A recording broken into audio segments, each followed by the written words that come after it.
Get started. This is a regular board meeting of the Centerville Community School District on October 9, 2023 at 5:30 p.m. in the Centerville admin offices. The district's mission statement is that all students will learn well, become lifelong learners, and contribute positively to society. This is a regular meeting. I'd like to call the meeting to order with a roll call, please.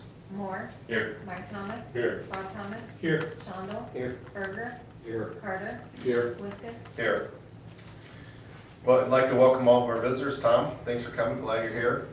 Probably be here a lot more unless something weird happens coming up. So thanks for coming up, and you'll have a leg up on some of the issues we're dealing with. So this is so welcome to Tom, and this is time for a public forum. If there's anybody from the public that would like to speak, we'll do so at time. Before I do that, we'll read the district statement on public comments on a board meeting. We'll now open the floor for public comment. I want to remind all speakers that while this is an open forum for any issues, the board does expect all speakers to maintain a civil tone and refrain from using profanity. I also want to remind speakers that any comments that may be made during public comment are done so at the risk of the person making the comment, and that the district will not be responsible for defamatory or potentially defamatory statements which may be made about a particular person. It is the board's practice not to engage or respond to speakers during the public comment session, regardless of the topic and or concern. The board wishes to further discuss or address an item or concern raised in a public comment will do so by establishing an agenda at a future board meeting. Is there anybody from the public that would like to make a public statement? Seeing none, we'll move on to approve the agenda. Motion to approve. Second. No motion, second, to approve the agenda. All in favor signify by saying aye. Aye. Aye. All opposed? Agenda is approved. Approve the meeting minutes of the previous meetings as listed in your board packet. Motion to approve. Second. We have a motion, second, to approve the meeting minutes from previous meetings. All in favor signify by saying aye. Aye. All opposed? Previous meeting minutes are approved. There is no old business. We'll move on to new business. Approve the 2023-2024 fundraising calendar. That calendar was in your board packet.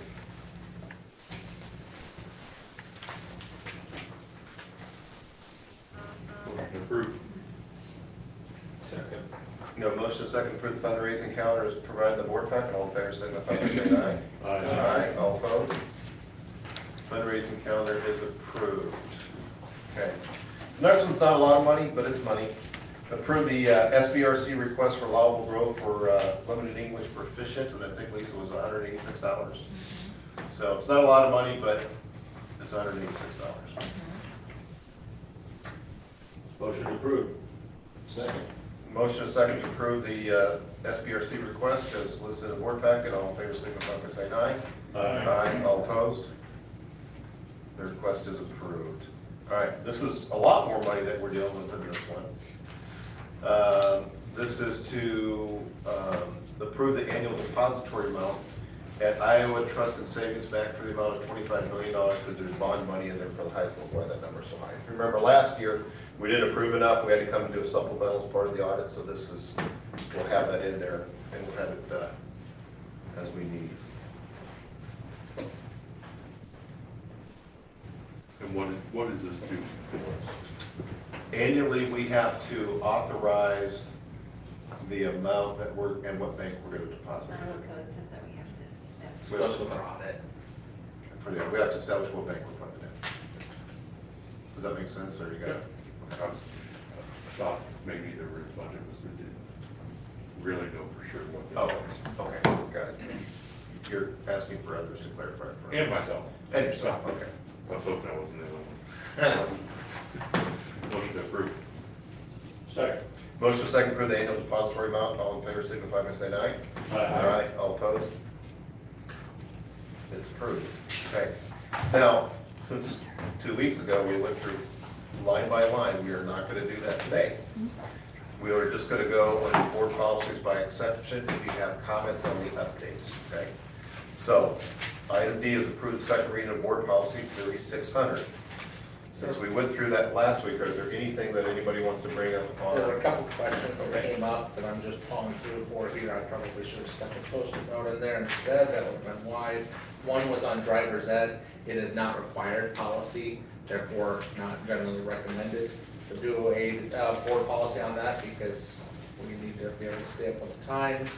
There was a question on changing the language in 603.4, which is multicultural gender fair program. This is the recommended language and the recommended protected classes to use for my IASB. So my recommendation would be to remain with the language that IASB has included instead of changing to Native American, Native American Indians, changing to Latino, Hispanic Americans, and adding Arab Americans. This is the ones that they recommend, so my advice would be to stick with that based on what I learned.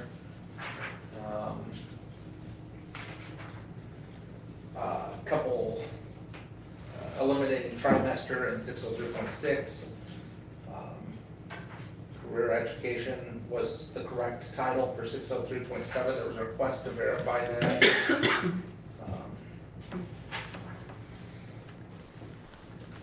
There was one other, there were a couple spellings in this one, I think, that got kind of funny too, that we fixed.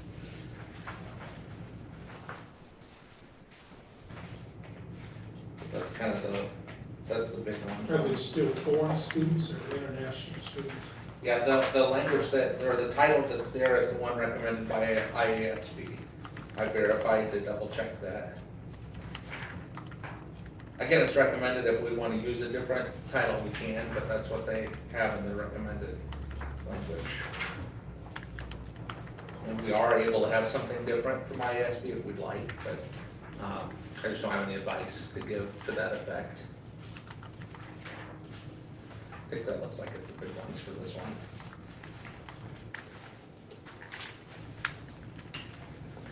Bob, do you remember any of the other ones in this? No, the ones I raised, you commented on, I think.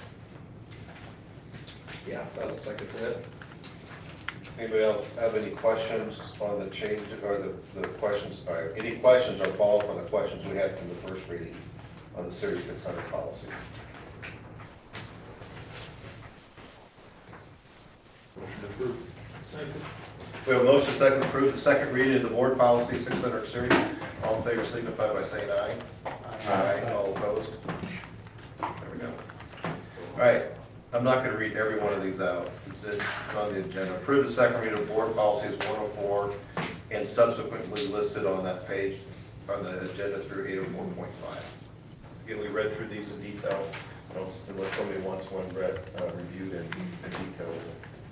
104, there was a question on eliminating the sentence about may enroll in another attendance center within the district that offers the classes at that student's grade level. It was recommended to keep it in, just in case that would ever change. Like if we get a couple big factories and need to add another elementary school or something, then that would be required to be in there. So the recommendation was to leave that one in, even though it doesn't currently apply to us.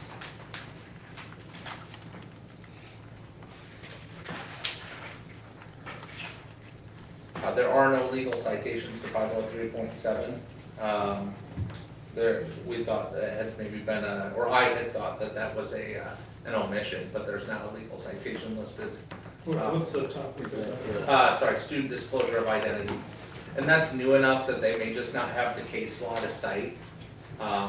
Undoubtedly that will come in due time. The word complete on 503.7E1. Will have correct spelling. Sponsors on 505.5 will have correct spelling. And I took notes on the final policy there, 804.5 that probably don't apply, but just about rapid response team and code words and all that from our last meeting.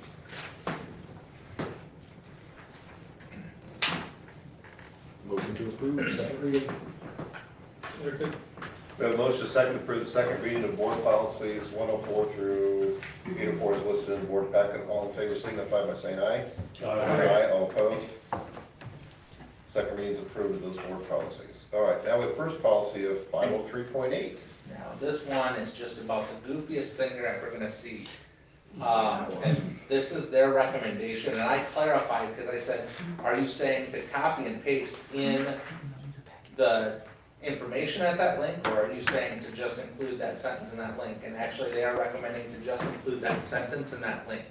And the reason for that is that there's a belief that there will probably be some changes made on the recommendations from the state and that this will keep districts current, and it puts districts in a position where they're not attempting to set policies that may then be reversed by the ombudsman. So it's Wait a using, minute. So our policy is just this sentence? yes, that's the policy, The policy is, this is a model policy published by the Iowa Department of Education. correct.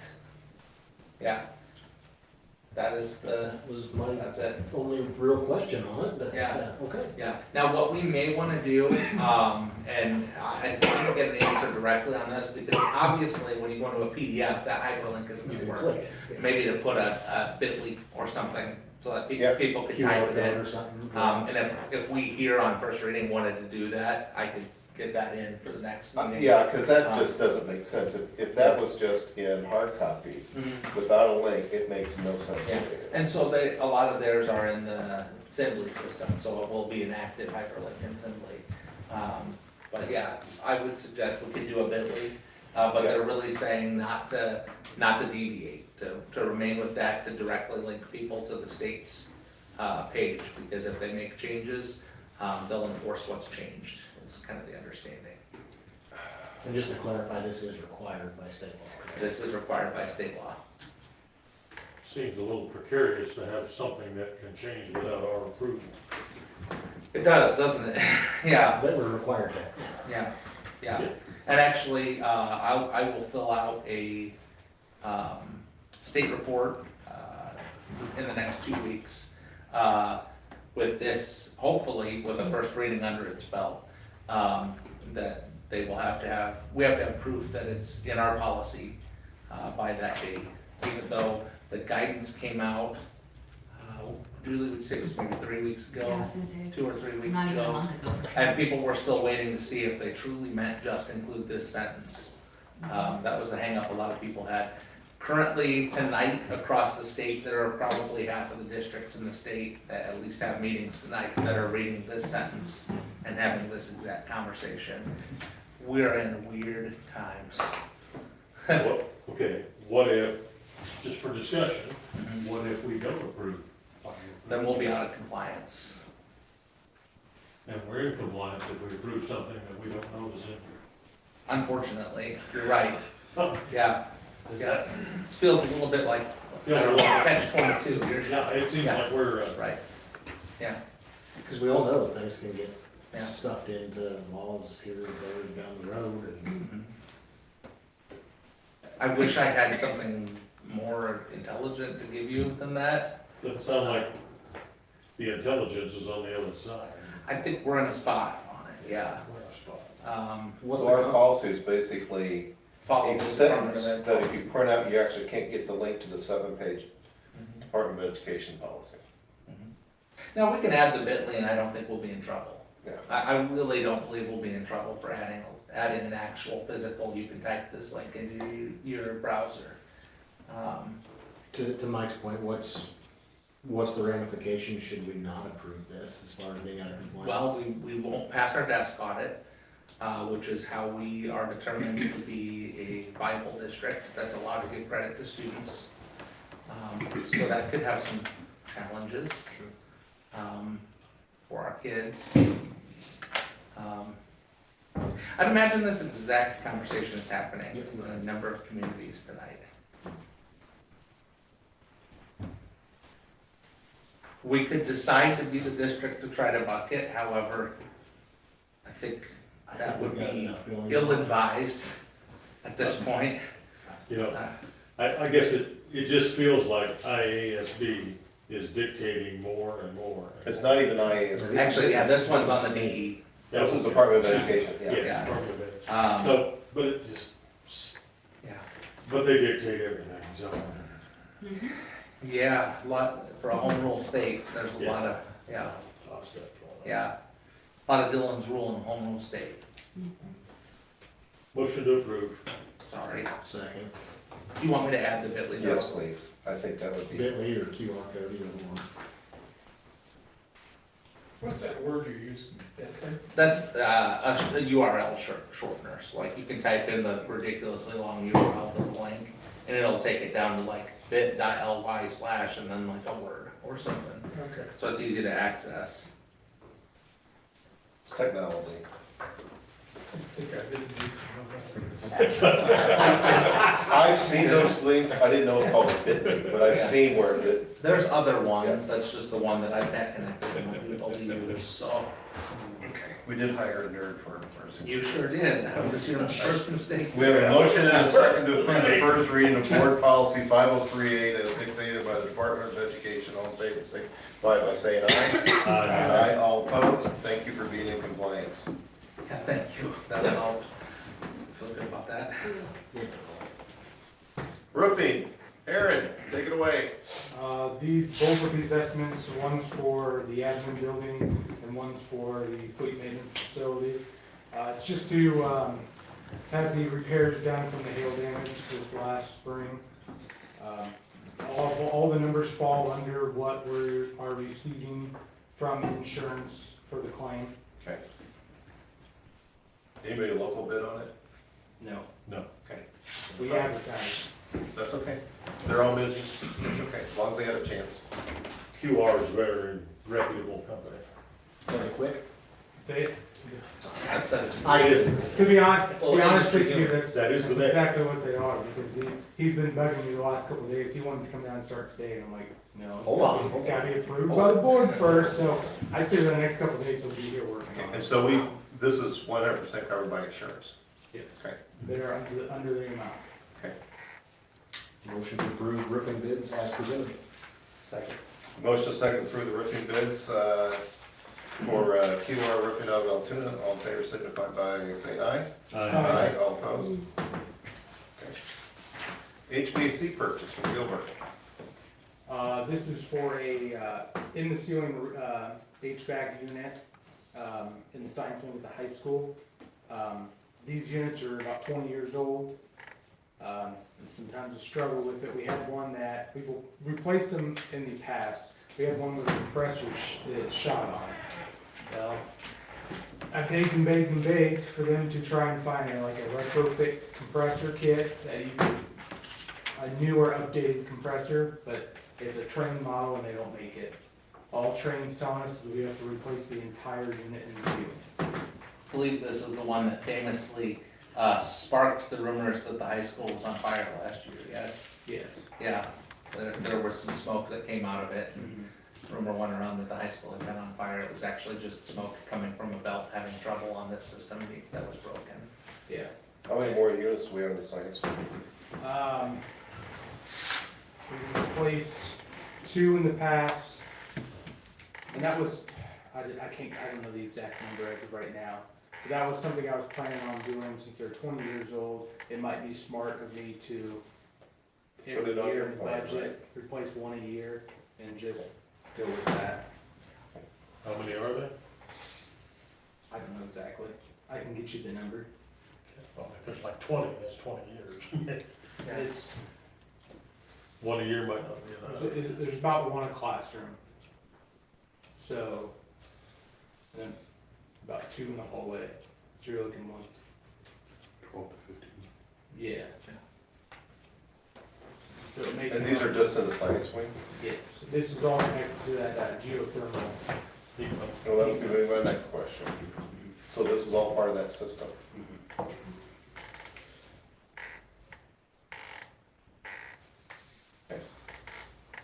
I didn't like the number either. I even went and got a second opinion from Winger and said, can you find any type of retrofit kit that, because a compressor, we've changed compressors at Lakeview before, it's a total of usually $3,000 for labor and parts. And when I saw 15,000, I got the same look you all had. And Well, I think it's because it's part of the geothermal. Right? when you get into geothermal, it's just expensive. So does this have like hot water pipe running through it, just like we're doing in the new wing? I think this is yes, it does, sorry. I was thinking Okay. something else. Yes, it has hot water. So it has the compressor and the hot water going to it? Yes, and then basically it recirculates it back and helps with the reheat, saves it from having to travel all the way back to the pumps. Okay, got it. Okay. In the new way, the units, they're gonna have hot water supply to each one of the HVAC units in the classrooms, but there's no compressor there. No, that's how the tech wing is now. There's no compressors in the ceilings, but there are, its own versions, like a VAV of reheat process. So that's what this sounds like, it's a VAV type system. It's similar, but this actually has a compressor, yeah. Motion approved. Second. We have a motion, and a second, to approve the HVAC replacement on the science wing from Gilbert on Aon. All in favor, signify by saying aye. All opposed? Passed. All right, food service agreement. Approve the CACFP food service agreement with Saida for, what do you call it? Head Start, it's Head Start. Head Start. Head Start. It just was left out of the other agreement that we signed, just their billing, the way they bill. Motion approved. Okay. We have a motion, and a second, to approve the food service agreement with Saida and Head Start. All in favor, signify by saying aye. Aye. All opposed? All right, approved.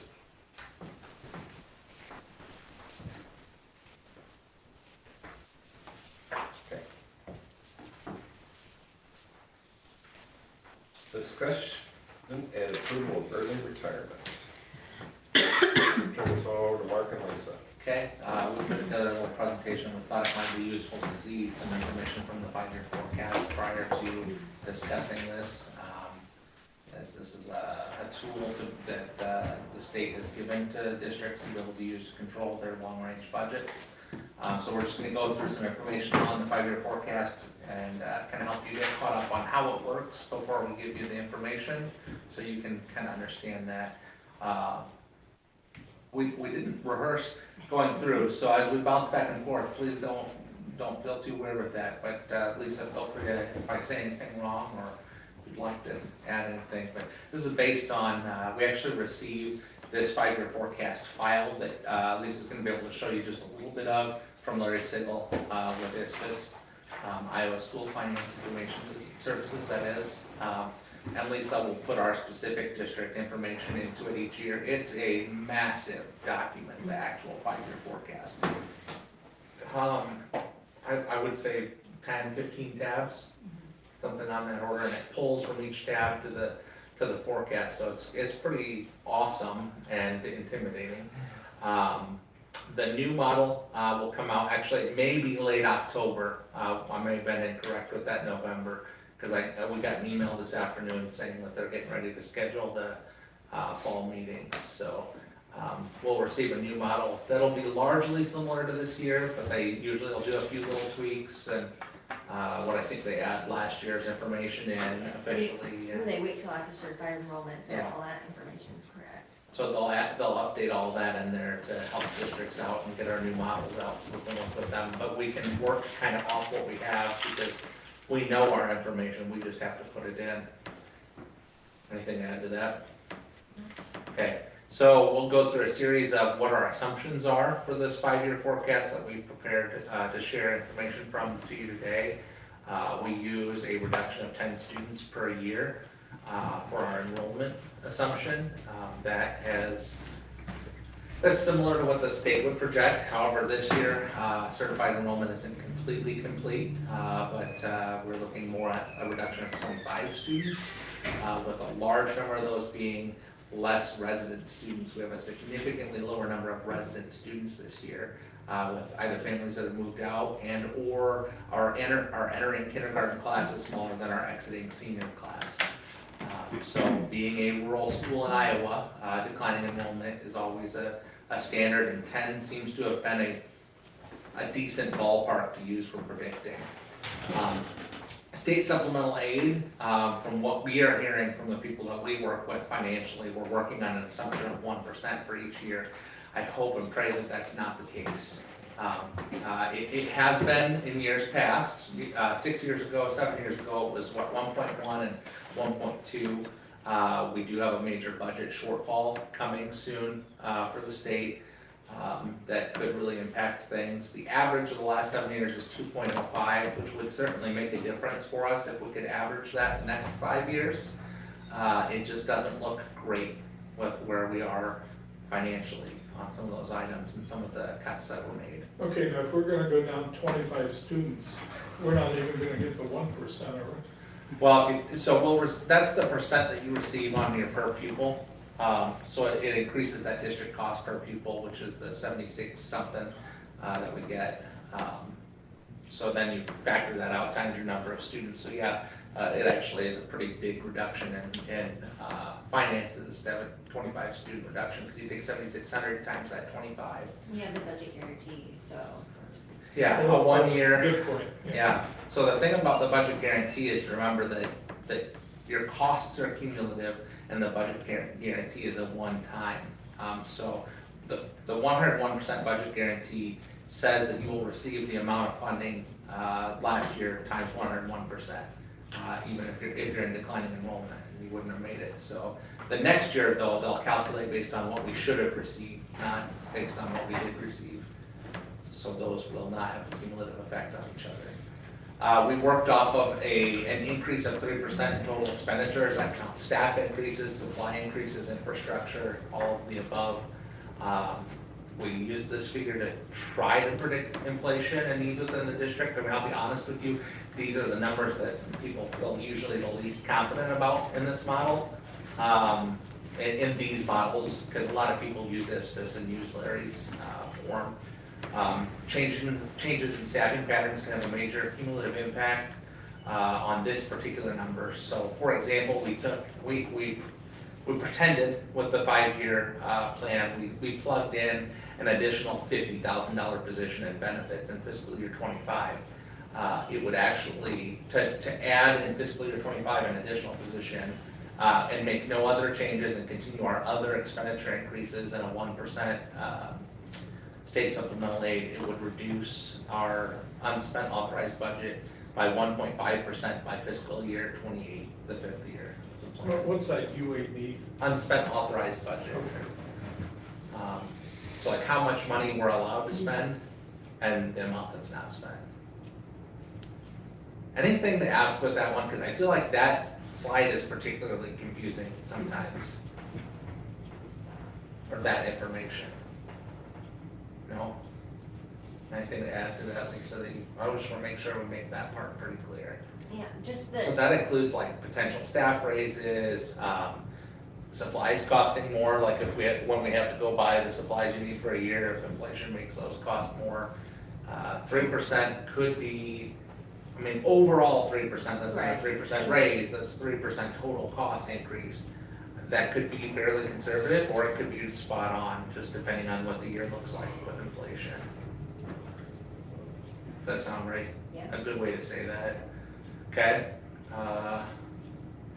We did include an assumption that we will continue to have a sped deficit. We used the same number as this year, which seems logical given the fact that our sped deficit was lower last year, but that was because of a carryover going into last year that reduced that. So it'll be somewhere in this ballpark as long as we continue to have some high needs kids that we're paying for in other locations.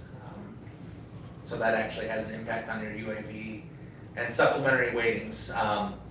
Obviously for this year we have 12 supplemental weighting with me being shared to Moravia for special ed, the counselor that we're sharing with Moravia, and the college and career transition coach that we're sharing with Indian Hills. We have a long range agreement with Indian Hills on that position, so the 2 supplementary weighting we know will continue for the next 3 years. The other ones we'll have to wait and see if we approve additional years of sharing for those.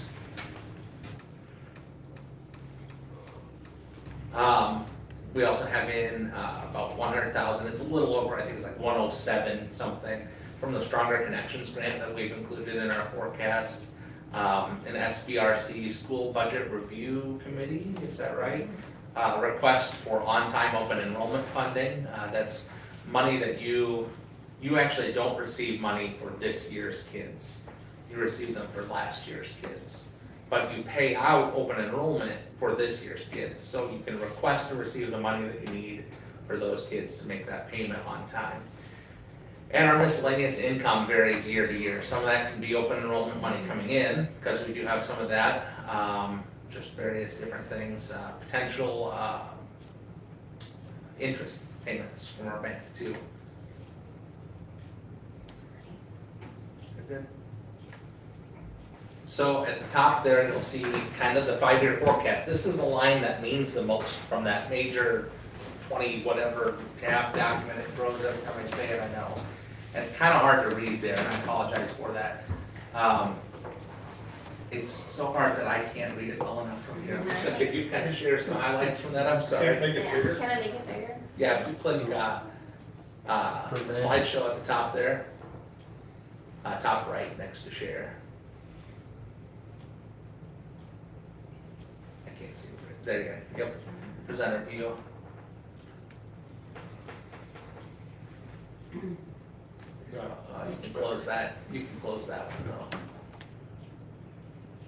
See the X, can you guys see that? Yeah, or if you just go over on the thing, click on it. I have a bar that's covering it, that's why I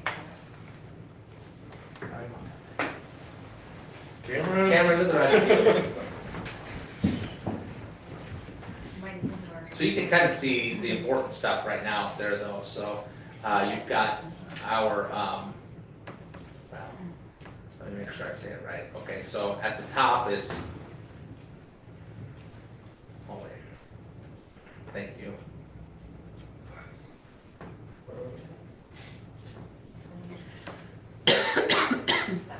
I'm really not trying to step on Lisa's ability to talk about this, so I know I'm really. She's always so talkative. Right.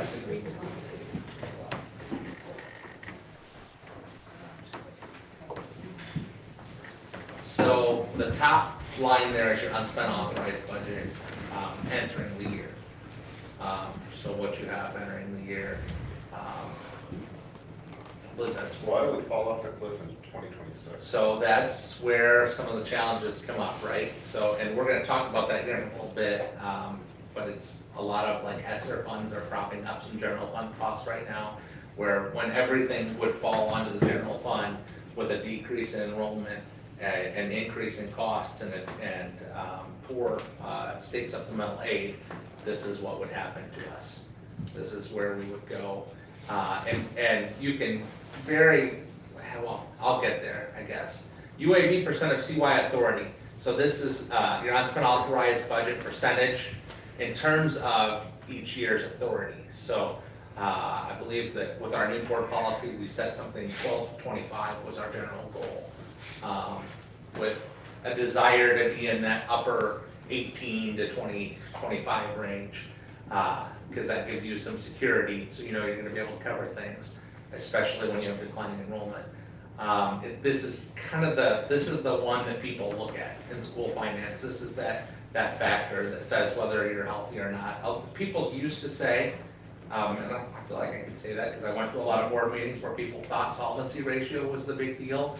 And there may have been a time for some people where that was the case, but solvency ratio is based just on your cash on hand. So you've got an amount of money that you're allowed to spend, and there's some cash that you really don't have the authority to spend. And in this case, what solvency tells us is if the state never made another payment to us and we never received another property tax payment, what percentage of our year could we pay the bills still? So, you know, right now, we could get through, 20-some% of our year. If we continue on the route that we've got right now and all these assumptions remain true, which we sure hope they don't, right? There would be a point where we would have trouble paying the bills by fiscal year 28. Again, we've got very conservative numbers in there, so hopefully that would end up not being the case. Anything to add to that? Sorry, No, you're good. So 24, 25, and 26 are really propped up by those ESSER funds. So what are things that we're paying out of ESSER right now? Nurses, we are paying for some custodial work out of ESSER right now. Let's see, what else did we put in there? We just did categoricals a couple weeks ago. virtual. Virtual school, actually virtual school eats up a good chunk of the ESSER funds for this year. One of the things we had prior to coming here in nurses was we added a nurse in COVID with the agreement around the board table that that position was going to go away when ESSER funds went away, and that employee that was hired was told that at the time of hiring. That is my understanding too, yeah, and we've continued to have that conversation with that team. Okay. So the assumption in the 5-year plan that you are seeing right now is that that position is not cut in these numbers. And that's something that certainly could be a factor when we talk. I think it's 2 slides from now, we'll talk about what can we do to impact that 5-year forecast, or what might change to make it better than it looks. Because what our goal is to do is not to leave you depressed when you leave today. Because sometimes a look at a 5-year forecast model with declining enrollment can get depressing, and we don't want to do that to you. So we're going to give you what the hope is on the back end. Starting on fiscal year 27, you'll see a marked decline in the unspent authorized budget because of decreasing enrollment, which leads to funding. And no decrease in expenditures. We'd be spending more in a year, more than we get in a year. And we wouldn't have the same unspent authorized budget rollover each year to help offset that. So you start to see a big decline pretty fast with that not there. Again, not to be doom and gloom, this is a pretty conservative estimate, but just to give you kind of the picture of what could happen financially if all of those things would line up that way. Anything to add to that? Just that the UAB carryover is, once you start declining, because that is added into the formula, once it starts declining, you don't have as much to add to the next year. Right. Yeah. And they say if you wait until it's declining to do something, that you probably are behind the 8 ball, and you have a hard time getting it done. So that's why it's such a sharp decrease. Fiscal year 28, if all of these things ended up being true, would be a year where we would be in major crisis. I would hope we wouldn't get to that fiscal year 28 that way. Well, and that would essentially, SBRC would be coming in with that. That's where it would be at that. Now, do I anticipate that happening? No. I fully expect that we'll get through this lull in this little downward shift we're gonna have in funding potentially. SSA might not be good for a couple of years there, and then I think we'll probably get back a little bit more on track. And it could be that things come out great. Maybe there's a great model out there that we end up getting 3% every year and we feel really good about ourselves. But given the large cliff that we're staring at, it's wise to be conservative financially for a while. So a couple of things I'll say is, one is having watched 5-year forecast for the last 4 years. Yeah. Years 4 to 5, usually there is a big drop off. Always That is pretty typical, but Yep. this is, Precipitous.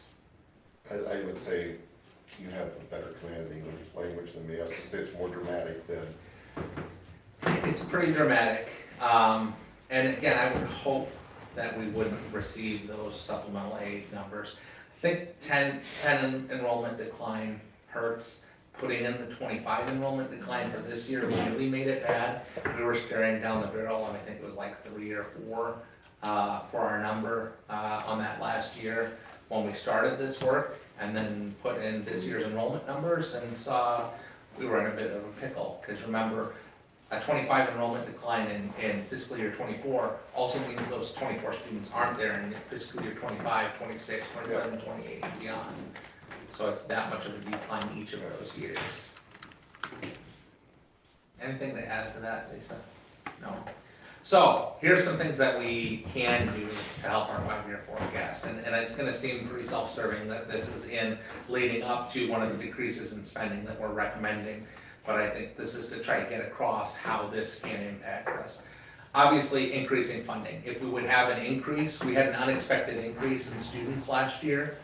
We were projected by the state to lose students, and we actually increased students. So if that were to happen, that would be something that certainly could help us. Increase state supplemental aid. If we happen to get better numbers on that than we've got projected, that can make a nice impact for us. Grant opportunities, these are limited, but we keep applying for them. We talked a little bit about the 107,000 from Stronger Connections. So that's something that, you know, makes $107,000 difference on that unspent authorized budget. And increased sharing opportunities. You know, like I said, the next few years, we don't have the sharing agreements that we already have in place for this year and the projection. If we continue those, essentially what superintendent sharing does to, like we're doing for me to do special ed from Moravia, gives us 8 student count. So that's actually a significant amount of money that we gain from doing that. And if that continues to work out to be a beneficial arrangement for both districts and something that they're interested in, then that could have a nice impact for both districts. Obviously, decreases in spending are the other thing you gotta do. You can either make more money or spend less to balance the budget, right? So the large cost on the general fund for most school districts is staffing. So that would be a place that we could look, and early retirement is a way that the state has given districts to kind of, when we talk about the savings from early retirement, that's largely the cost of a long career teacher being higher than the cost of an early career teacher. So you're not talking generally to save $60,000 per person because you're not gonna fill the position. You're talking saving $20,000 per person. So in the projection that we give you in the next couple slides, we're really working off of a smaller number, assuming we need to replace all. Obviously, you look at cases where attrition, when you're in a situation where you're trying to balance the budget, you look at where attrition could be something that you can use to help you in the long range. And since we're in kind of a long range thinking mode, that's something we can do. What I don't want to do with any of that, obviously, is just to think like, oh, I hope so-and-so goes, because we wouldn't fill that position, because I think we've got some wonderful people who I would love to see them continue teaching and have to solve the problem in a different way. Any questions with the increased funding, decreases in spending items? Kind of simple, right? I mean, okay. You didn't consider increased property tax? That's a great question, thank you. So actually, the funny thing about the property taxes, a lot of that is just, and kind of speaking for our folks at home, a lot of that is really just determined by the state. The amount of money that we receive as a district actually is statutorily set based on the number of students that we have. And there's some from the sales tax revenue that we get for, I've lost the name of it right now. Well, for infrastructure, that's different, but largely it's based on the number of students. So we really have very little control over property tax and what that can do for us. And the few places that we have any control don't really give us authority to spend money on a per pupil basis. That's the issue, is having the authority. Yeah. Right. So property tax only accounts for like 30% of district funds. Sure. It's a very small I think percentage. it's that high. We're a highly, My head's at 25. It's 25 to 30, it's in there. we're a highly state-funded district, because our uniform levy, the 540, it's not 540 anymore, is it? Uniform levy has changed some, hasn't it? Well, it used to be 540, it may still be 540, I haven't looked at that in a little bit, but the first levy that you do actually is $5.40 on the thousand, and that fills your pot up this far, and you have to get to here for your district cost. The state will fill the rest of the way. If you're a property-rich district, like some of the districts up by the lakes in northern Iowa, Yeah. that 540 gets them almost up there to the district cost per pupil. For property-poor districts, it only gets you this far, and state aid will actually take you to the 90. It's not 97, I know this one's changed, it used to be 97% level, but now it's a different percent that it takes you up to. And then your instructional support does the rest, and you're only statutorily allowed to Don't do you have a so supplemental? far. Yeah, instructional support, ISL. Okay, Yeah. that's your supplementals, instructional Yeah. support, okay. So there's very little levying that you really do to raise district funds beyond what's already in the code saying you have to do that. So here is the 5-year forecast, and again, it's still not pretty by fiscal year 2028, right? I mean, 1% only goes up to 3.8%, putting in early retirement with a savings of $120,000. You could get that through not backfilling a position and hiring a position at a lower cost. You could do that a number of lower cost positions. I mean, it would just kind of depend on who would be planning to do early retirement in that given year. And I know that's a tool that's been used in the long-range planning for the district prior to my time coming. I believe, I truly believe that this is a good time for us to consider this, just to help us stay on the right track financially. What that does is it offsets some general fund expenditures with some management fund expenditures. It helps you to, at any given point, you have people who are making a lot of money, you have people who are making slightly less, and then people who are early in their career making very little. And it helps you to kind of shift that down a little bit and to start fresh with some. It's, eventually this person in their first year who's making $44,000 a year is gonna be making $70-some thousand a year later, but they won't early on. And that's kind of what it allows you to do is build those shifts. Kind of like we did with the transportation plan at the last meeting, right? If we can get on track, eventually you're replacing one bus a year and everything's kind of in a good spot and you know where you are on maintenance and everything. This is similar to that. It's poorly worded. Poorly worded. Anything to add on that? Okay. In terms of the loss of 25 students, are they kind of evenly divided between our 3 buildings, or do you see a pattern at a certain spot? Yeah, I mean, like I said, one of the big spots that we saw, and I can't remember the exact number, and Emily's still completing, Emily Kozak does our certified enrollment, so she's still completing the final finishing touches on it, right? But a lot of it, a good chunk of our resident students that are no longer, our reduction in resident students is from the kindergarten class being smaller than the exiting senior class. Which I think last year, one of the things that was a benefit to us was that we had a large kindergarten class that came in, so it kind of unexpectedly gave us that boom that allowed us to have an increase. It could be that we have a baby boom in the next couple of years, and 5 years from then, we'll have all sorts of new kindergartners and be looking at a completely different picture.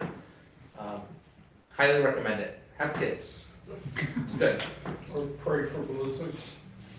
I've heard that. But I think the way that Lisa and I have kind of worked with our finances is we tend to look with conservative estimates.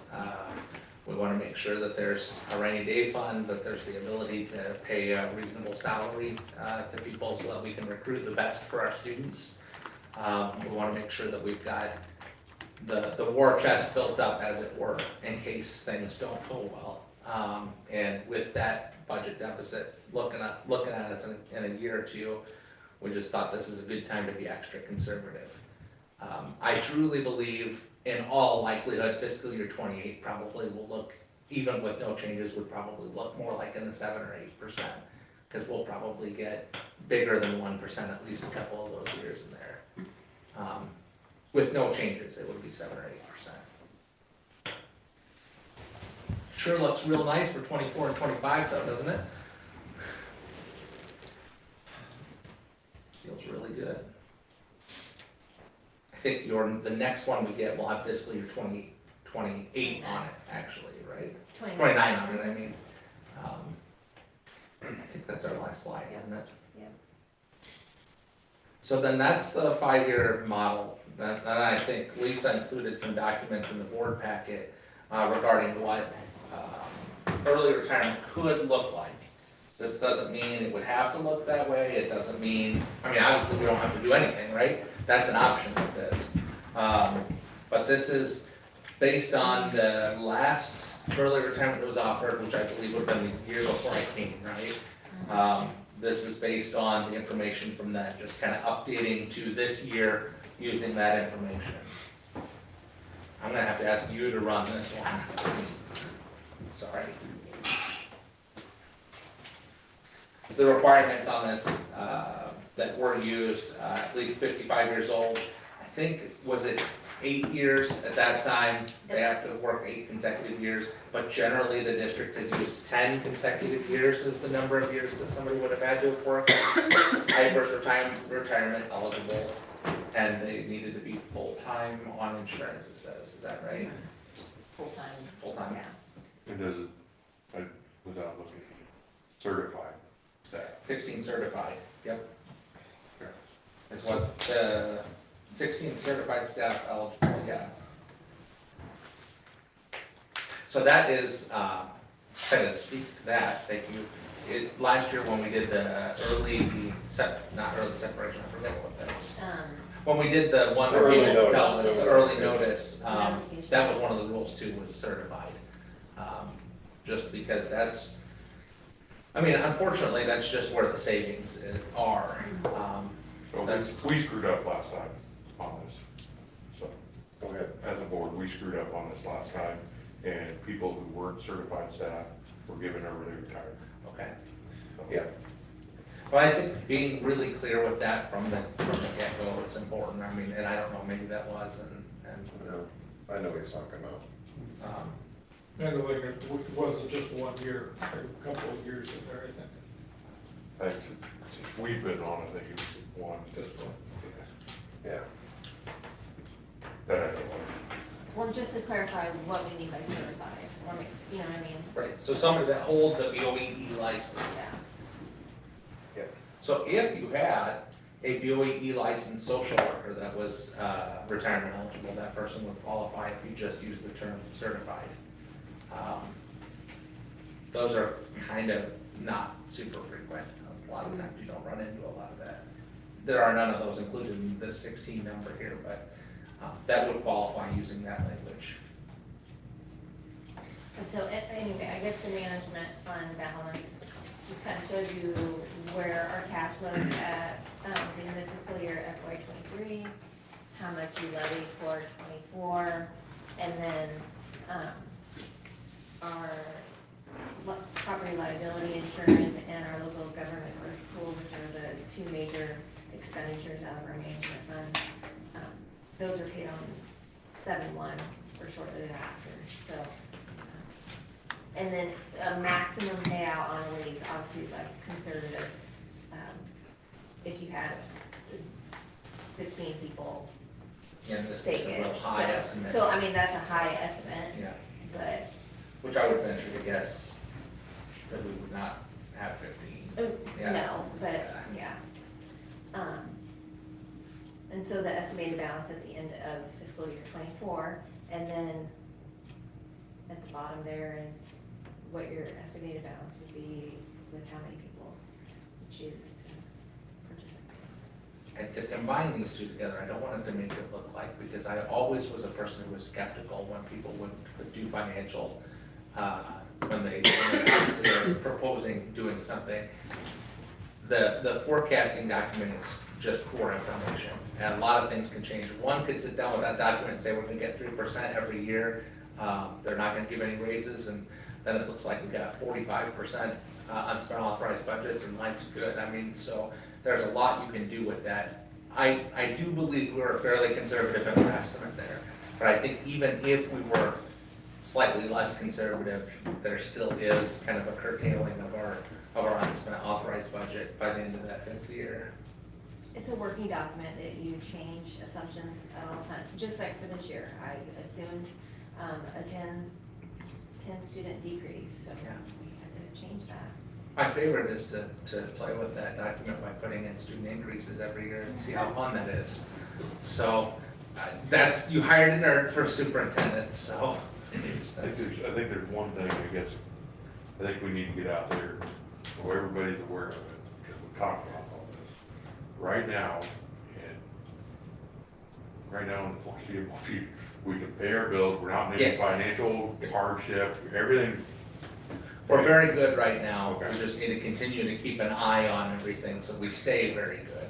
And it's nothing from a new building going up, it's Nope. nothing from anything like that, right? The beauty of that is that those funds don't touch any of the funds that you're looking at with the 5-year forecast. The 5-year forecast is strictly general fund related. So PEPAL and all that isn't even related to that. Actually, even in that realm, we're not in terrible shape considering, you know, we can pay all of those bills, obviously. We've got the money in the bank for those and we're able to do that. No, there's not a pressing concern. It's, we're not getting out the red pen at the end of the year and you know, trying to find people to cut or anything by any means. My hope would be that we would just keep an eye on attrition, where possible to maintain where we're at, thinking long-term like we're doing with our maintenance and our transportation, just recognizing that this is another set of money that we have to be careful with. That you have to plan for in the future because so many different things changing.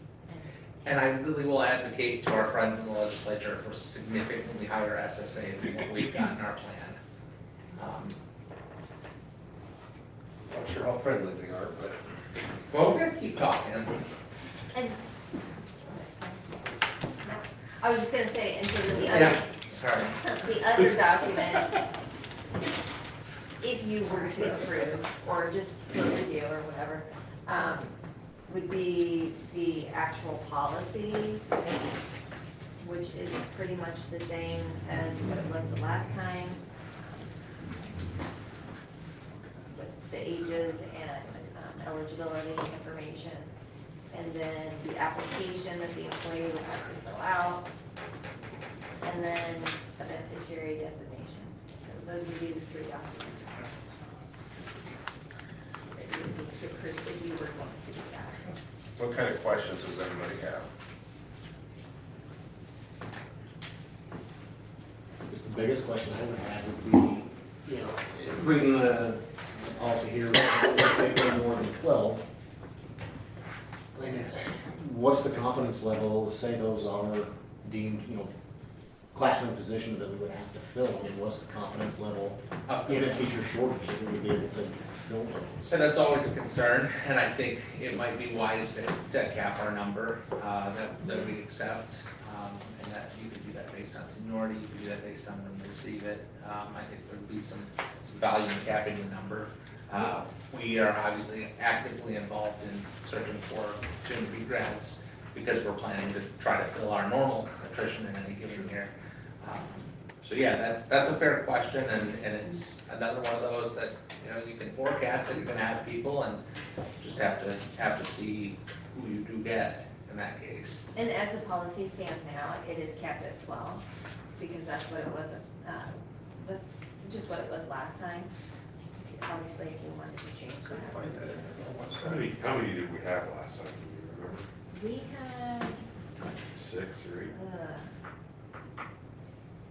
I don't know that off the top of my head, There's but I an do 8 in my think head, it but was, yeah, I can look it up. And there was a couple that slipped through that probably shouldn't have even do. So,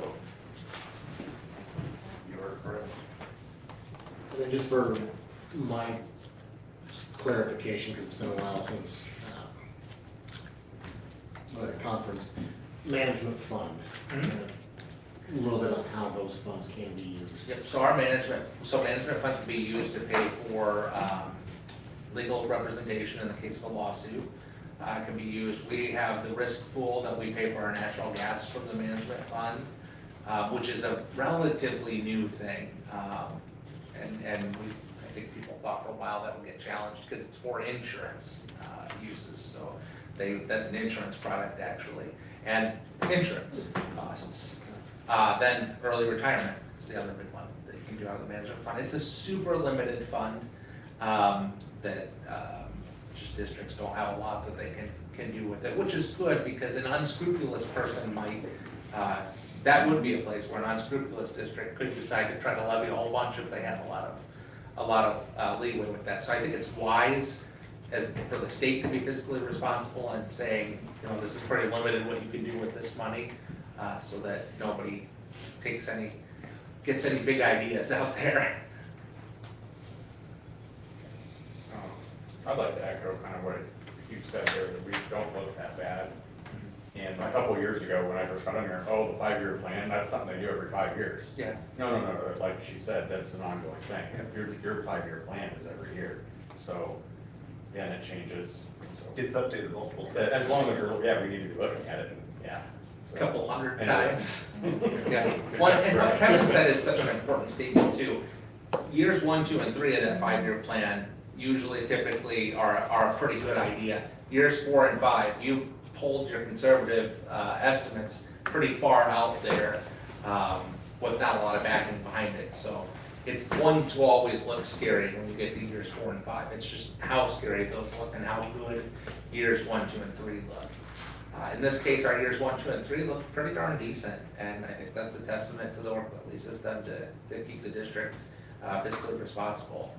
And this is kind of part of that continued work, so that when we get to years 4 and 5, they look like years 1, 2, and 3 in that 5-year forecast. So how many early retirement slots would you recommend? Kind of talked through this a little bit, and we were struggling with that. I kind of thought 8, but I don't know. Were you comfortable with that number? Yeah, I'm comfortable. So if you have 10 people apply, how do you pick the 8? So first, That's what typically most it's whoever people do. gets there first. That's what we That's how we did. talked about. That's how we've always done it. Because that gives incentive to turn it in a timely manner. Okay. So, I mean, I know it says, I have to change that policy, versus 12, I know it's in there somewhere, we I just, couldn't find it. Okay. Because I think that balances the ability to backfill with the ability to get some relief on the general fund. So we also need to have a hard and fast, the closing date of the application is the closing date of the application, because a couple years ago, we had somebody who wasn't quite on the ball, Yeah. and it came in a little bit late, and we still had open slots for early retirement, and there was a request to amend the policy to allow that person to get in, and I would not be so inclined to do that. That's not very fair to the people who submitted on time in that case. In Yeah. this case, we didn't have as many as we were wanting, so, but I would not be inclined to be that generous again. I think, there may be times in the life of a district where it would be wise to be open like that and take as many as you can get because you're in a bad financial situation. Whereas here, we're just looking to prevent eventually being in a bad financial situation. So capping it in a way where we know we're gonna be able to backfill, or at least we can fairly confidently say we'll be able to backfill. it's on section 8, so I would be changing that to, from 12 to 8. So, If we so, require. sorry, you said 8, what were you thinking? Oh, there it is. What? It's okay to say different. Yeah, No, no, no, no. seriously, It's what okay. what was your thinking on it? No, I'm getting at 8. You don't have to agree with me. No, Yeah. Were you wanting more or less?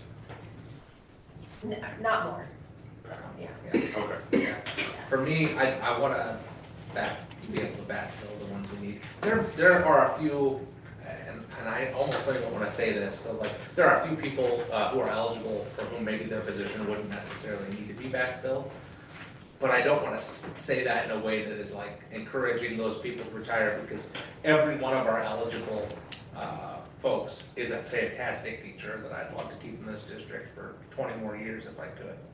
So you gotta kind of walk a fine line with that, right? You don't really wanna see good people go unless that's where they are and what they wanna be doing with their career at that point. So how many positions did we have to fill last year with no early retirement? Oh, golly, how many did we How fill? many did we fill? Well, how many did we have on the early notification? Yeah, maybe that's a better Yes, question. 7. 7. Okay, so you had to fill 7. And that was kind of a smattering. We had some who were kind of high salary, some who were lower salary. Typically with early retirement, you're hitting high salary. There with early notification incentive, you're really looking for just to know to be able to fill their position. Oh, I get that. So And we here's- had 6 at the last time, just so you know. 6, Yeah. and we did have a couple, so we would have had 8 I think, because we had a couple other people that didn't qualify for the early incentive that ended up leaving. Oh, I'm sorry, I was answering the. Early retirement. Yeah, sorry. Sorry.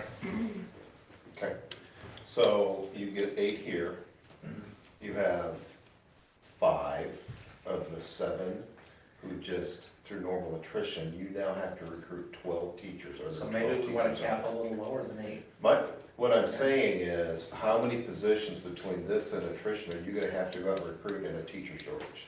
Yeah, that's a fair question. That's probably my single, I understand the difference between general fund and management fund. Yeah. And I get this is management fund, we can reduce the levy, we can get, you know, if the state starts to go. I would after say if you management got fund. much above 10, it probably gets uncomfortable. I am more concerned about, I mean, yes, I understand the 5-year forecast. I am more concerned about the ability of this district to recruit 15, 12, 13, 15 new teachers in next year.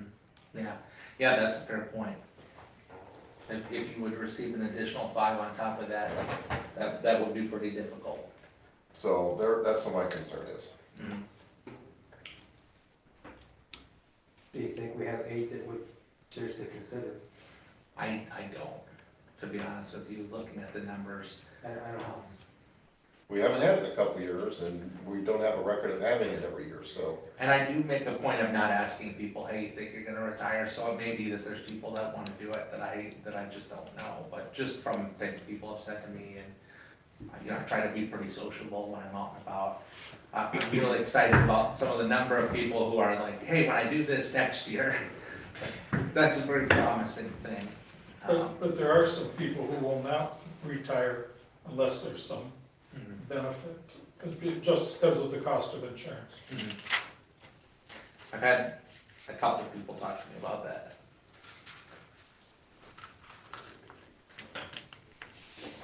It's a touchy subject too, right? Because you really don't wanna say to wonderful people like, hey, I hope that you retire, friend, because you don't. You hope they stick around and you wanna find a solution in a different way. You go up and you talk to the folks at the Capitol more about higher SSA next few years, so that's your solution. And any of them that would stick around, I'd be super happy to have them. But this is the tool the state gives us to keep things kind of under control. An option is to table it until the next meeting. We may want to change the date that we receive them by, so people have time to think, kind of collect their thoughts, read over everything. That could be an option on this too. But I think we can make the motion now, and you can work out the details of it. But I'm ready to make a motion saying that we have an early retirement program limited to 8 people. Did someone second that? I second that if we could have some discussion, it really comes down to 2 parts of our responsibility. One is a quality educational program, and that's where you, theoretically, you hang on to the most experienced teachers you got, and, or fiscally responsible. Which one's the bigger responsibility? That's a loaded question. You know, you can't, if you don't have the money, you don't have anything. To Kevin's point, I mean, if we're looking at potential 12 plus to replace, look, I love Centerville just like every single one of us in this room does, and out there does, but I'm scared. But the point is, if you have an early retirement, you know in January that you're gonna be out looking for those people. We've had several people that wait till the last day of school and then resign. And True. that's where you don't have any choice, because people are gonna be taken in January, February, maybe March. My hope would be to go to our job fairs that we're gonna go to this spring. Right. with Which is why we had the early positions. notification. Yeah, Right. yeah. I guess And that's what we used for that's that. what I was gonna ask, is when the recruiting fairs are for, you know, the public schools, the private, do they still do, what is it, high court or whatever for the, We're gonna go down, well, I think Private you and I schools might and have all one that in stuff. person now this year, and Oh, then good. we're gonna head over to Maryville again, because that was fantastic. So we're gonna keep watching for those different job fairs to go out and try to recruit, kind of fresh recruits out there. And the more often you go back, the more they'll know you're coming. Yeah. Yeah, I mean, we talked to a lot of sophomores and juniors last year at Maryville that will be a year older now, and those juniors will be seniors, and obviously my hope is to snatch a couple of those up. I'd like to come home with some recommendations in hand.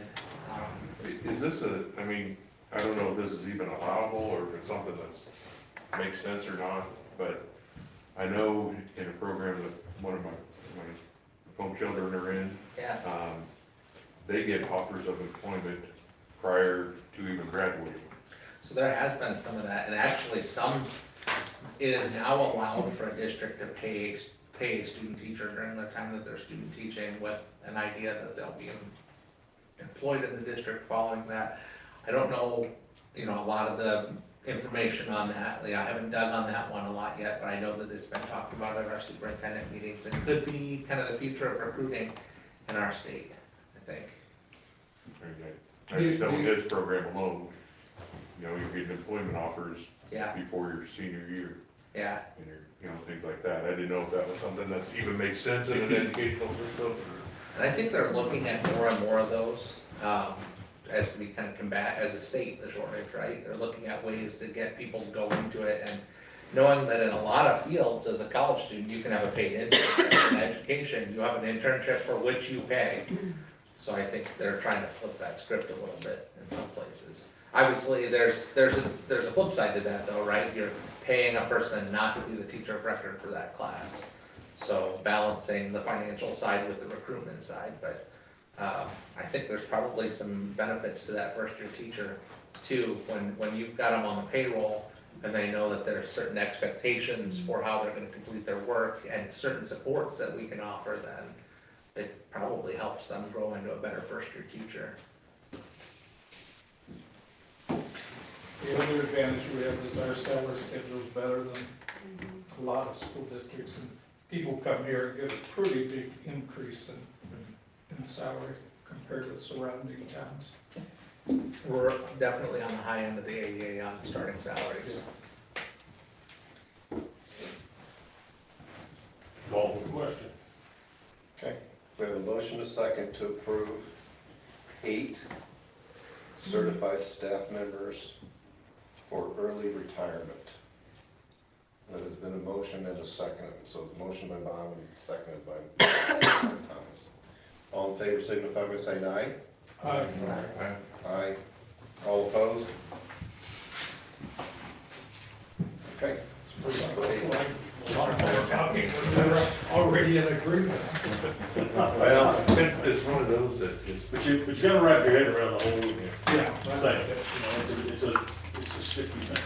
It helps to hear the plan, so we've got a plan. And while we're still in that topic, so that it's, admissible to say anything, if anybody wanted some time to kind of see what it looks like with that actual 5-year plan and what some of that, how changing different numbers can affect things.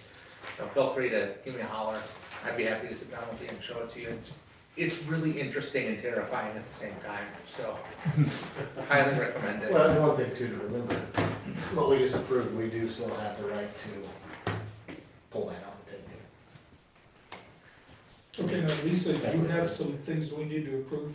Because you'll have to approve You mentioned. changes. Yeah. The Well, document. that's what I was assuming, that you were approving that policy and the document. I think you can make that assumption. Okay. yeah, I would, the way I take this agenda item in the board packet, that the policy is approved with 8. Okay. Yeah. Okay. All right, approve personnel business procedures, resignations, transfer, contracts, lane changes.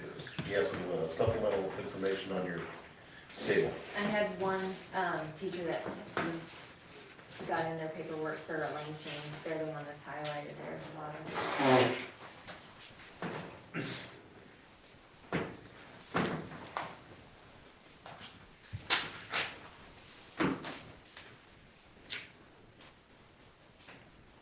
motion to approve all personal business procedures. Second. Motion second, approve personal business procedures. All in favor signify by saying aye. Aye. All opposed? Financial report. Kind of nice to see that that list was so short compared to a month ago. Yeah. Well, yeah, we're into the school year now. Right. Okay. Financial reports, Lisa, any comments on? Just that you'd asked me a question about the high school station project. So Yes. So I did it really quick. Yep. So I just added in kind I of saw you did that, I appreciate where it that very was. much. Um, This one here. and yeah, Yeah. and then our other normal one, I should be kind of. So we're about 50% paid, not quite 50% paid. Yeah. Oh, sorry. Give a little more detail what you're talking about. Sorry. This Yeah. sheet here, I got you. so at the last meeting, I asked how far along were we paid, so she put this together. I got you. just to kind of show you how much we paid to the contractor, how much to the architect, and how much of our bonds are left. So with the remaining expenses being like 10,000, or 10,300,000-ish, the remaining funds being 11,300,000-ish. So, correct amount of cushion there for the owner costs that we have still. Right. And the cash report, if any of you noticed, so the cash for the bonds might not match the cash for the bonds on the other report, because that has interest, and I'm not including interest, in the construction, I because had I not want it picked to up be, on that. okay. I did not do that level of math. Well, but I just wanna make sure just in case you did. We'll share about what happens with extra money in the bonds at the end. Yeah, any interest made goes to back to the capital safe fund, so. Thank To you for be doing spent on any Capital safe. improvements, yep. All right, well, thank you for doing that. Good work. Gosh, it just seems like we're more than 50% through the timeline, so there's still, And we're almost through the first geo bond issue, so we're almost done. That was our first. I wonder if they're behind on invoicing. You know, I don't know. I mean, they do one every month, so. All right. It's up to them, it's their cash flow. Right. And Rochelle she has to approve each of those. Yeah. Yeah. So that's fair, they're probably a month behind in that, so. Okay. Any questions on finance reports or bills, which is part of the finance reports? I was curious about the August contract for OPA. Why is there 2 items there?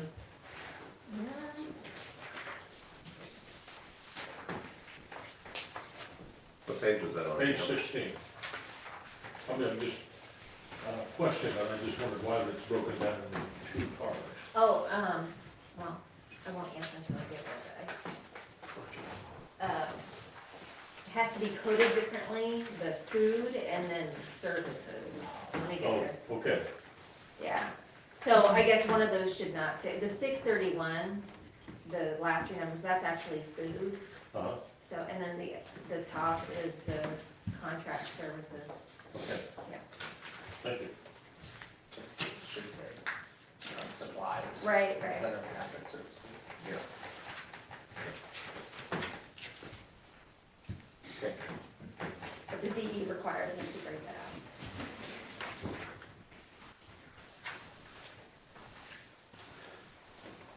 Motion to approve financial report. Second. Motion and second to approve the financial reports, all in favor, signify by saying aye. Aye. And financial reports are approved. Superintendent, you put yourself in this time. Kind of talked a whole bunch this time, so I won't give you too much more because nobody wants to hear that. First and foremost, most important, awesome homecoming for our kids last week. It was a really good time. Generally, everything was safe with the dance. We did have a little fender bender that happened, I think, in the parking lot, but everybody's okay. And our kids had a really good time. I think they might have enjoyed Friday a little bit more if the things were a little different there, but I think they still kept good spirits there. I apologize for opening you into the world that is depressing financial forecasting. We sometimes, only Lisa and I will have our update sessions. We seem to think doing them on a Friday afternoon is a good idea, and I go home and I think, what is happening in the world? So I apologize for opening that to you there, because that is scary. As I shared, certified enrollment is down. The exact number is still being pinpointed. Emily Kozak, and I want to publicly acknowledge how much I appreciate, she will go after every last count. So she's actually emailed pretty much every surrounding district count person to say, hey, you haven't turned in this form yet, you need to get this to me.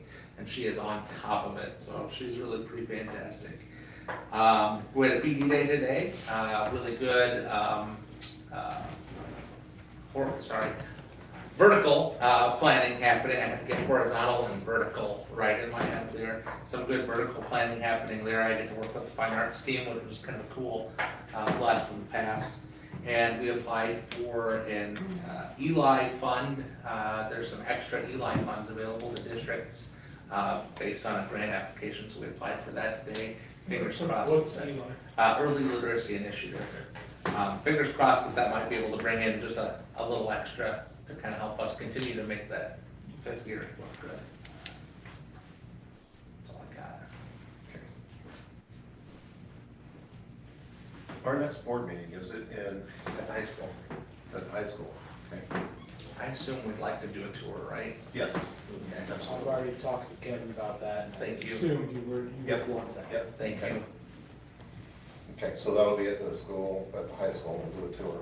I don't know how long, well, we'll do board member takeaways, I will do mine last. So for Tom, is, I don't know if everybody knows Tom or not, Tom Johnson.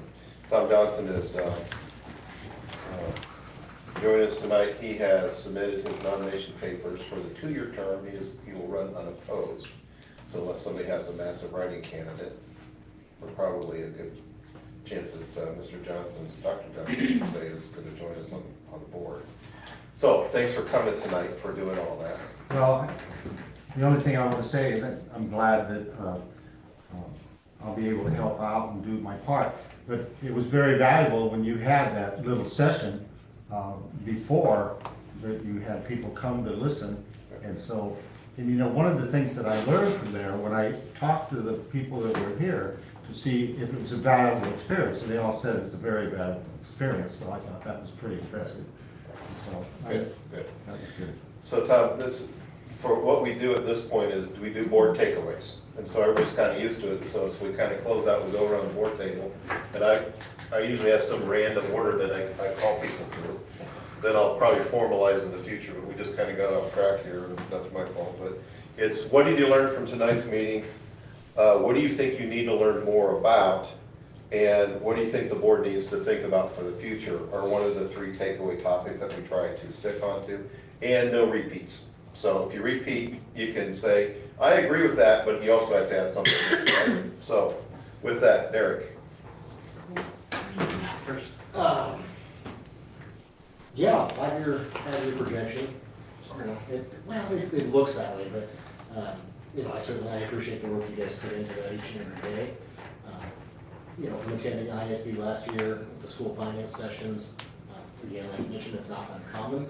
It is not doom and gloom, we are not in any kind of situation. We know how things can, you know, telephone, telegraph can happen, but we are in a great spot. So thank you, Mark and Lisa, for everything you guys do for the district. Mike. Which one? Oh. So anyway.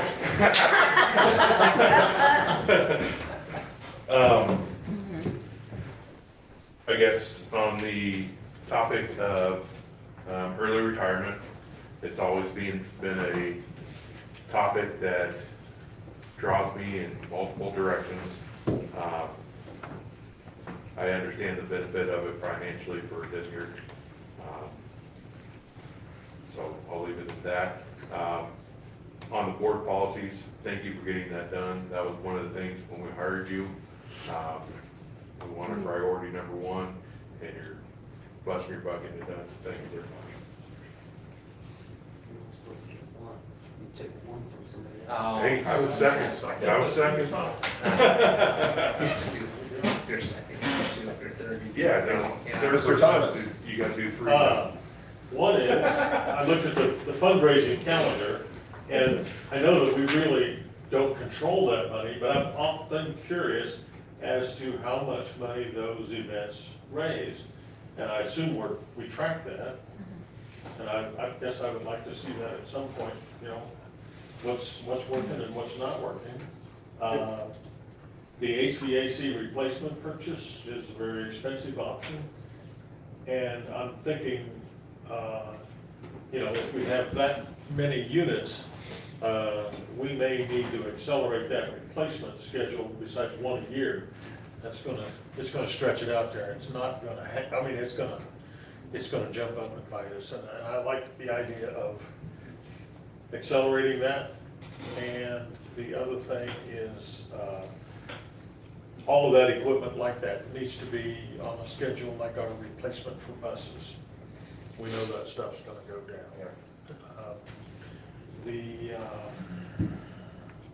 How you done two? Is that enough? Well, you may take a third, I mean, that's, Yeah, go ahead. These people last year could be really mad. Yeah, I give you praise. Getting ticked off.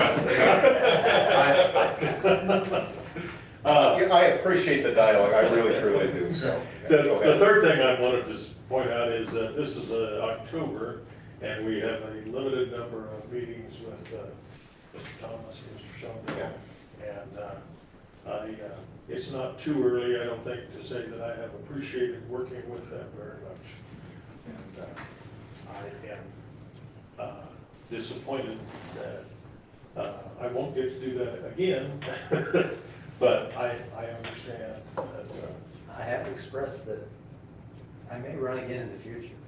That would be great, you know, but that's Well, my, 2 years. that's my third one. You got a fourth one? Bob?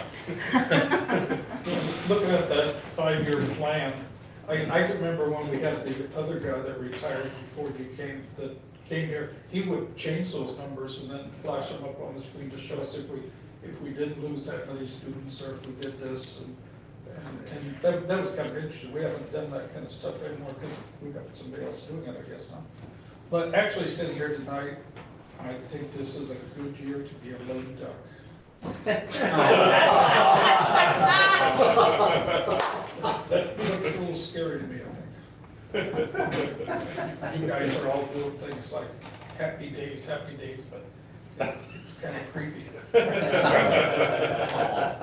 You know, on the 5-year project, I was actually thinking we should do that again sometime in a work session or something, because we used to do that quite a bit more than we are. So, but that's when we had committees, and the finance committee was looking at that every month, so, but no, that's a good point.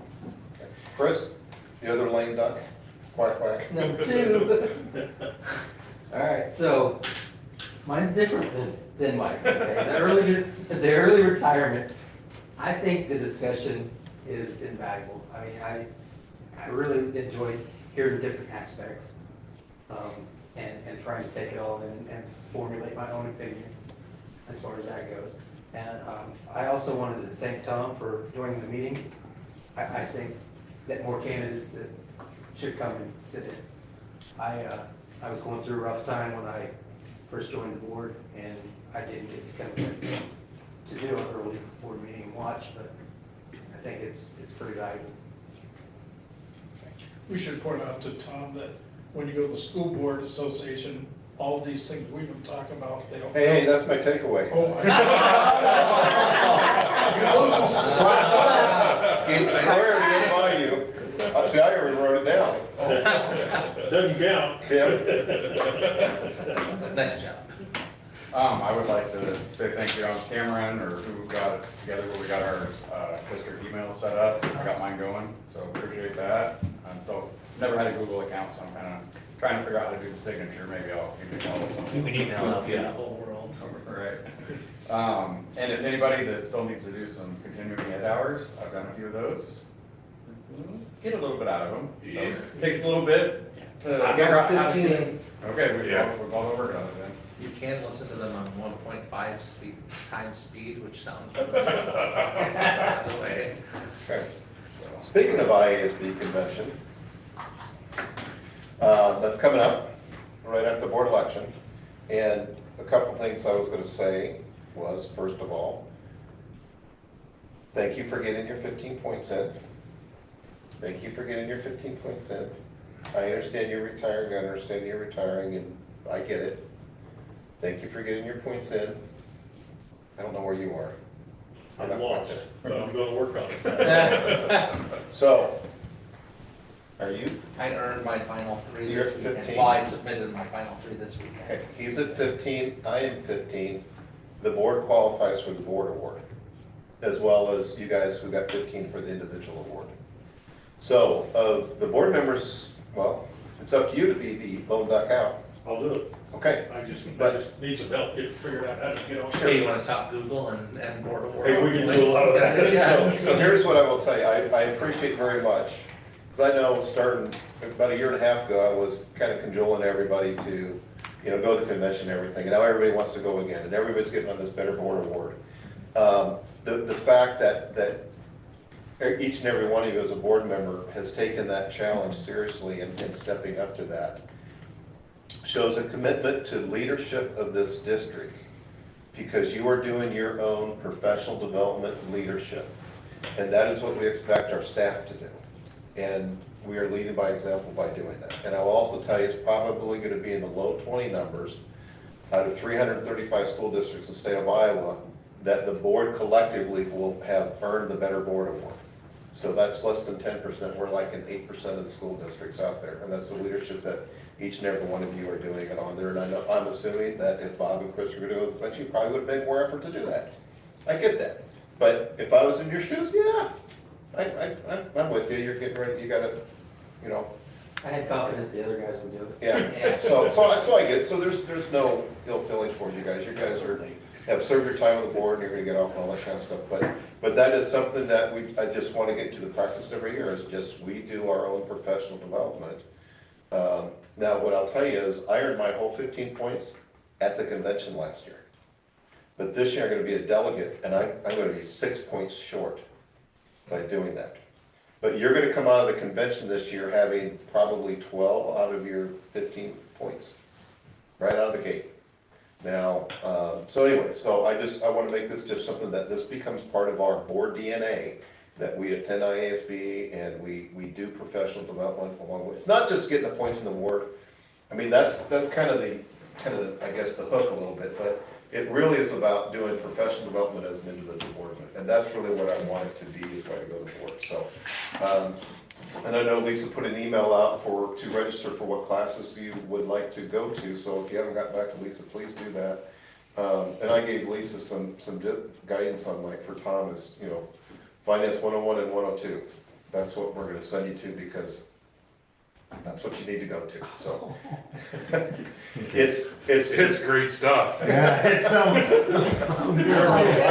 Understanding board finances is a primary responsibility of a board member, and it's a whole nother language. I had my own business a long time. Finances, This, I've kind of forgot about it. this is, the fortunate thing is Lisa takes care of this. Mark is the superintendent who understands finances. But as a board member, you have a fiduciary responsibility to understand solvency ratio, UAB, DCPP, and blah, blah, blah, blah, blah. That's So, good. Okay, now, Mike, we got at least I got an email from the School Board Association, and in that email, there's a place you click and it will take you to those. I tried that and I didn't have much Oh, luck. you didn't get there? I think sorry. I think I can put it in a parsable format. Okay. but for the rest of the board members, if you haven't told Lisa what classes you want to sign up for, just make sure you get with her so we get all those registered. And then I said that there is a board superintendent relationship one. I don't know if you're planning on going to that one or not. Can't remember what I want to go to. Okay. I don't- If it is, we should go at the same time, if that's the only way to do it. Bill Cruz is doing it. Oh, I do want to watch Bill. Yeah. Oh, yeah. Yeah. He was one of the videos that I watched for my last 3 points. Yeah. On it. He's I've seen videos of him before talk, so Yeah. he's, but he was in the afternoon session, so. Okay, with that, I wanna say that, everybody here that's running for the board again, I hope you guys do well, and you got my vote. thank you. I think, Did you notice how all the incumbents are at the bottom of the ballot? Yeah. That was I haven't seen the ballot. some weird draw. Well, they just drew them out of a ad or something. Yeah, I don't know how to do that, so anyways, ISB convention's coming up, and I think that's a good tradition to be into, and I think we're gonna be in a good tradition to visit each building every once a year. With that, I have nothing else for my takeaway, so. Motion to adjourn. Motion to adjourn? Motion to adjourn. Second. Motion second, all in favor, signify by saying aye.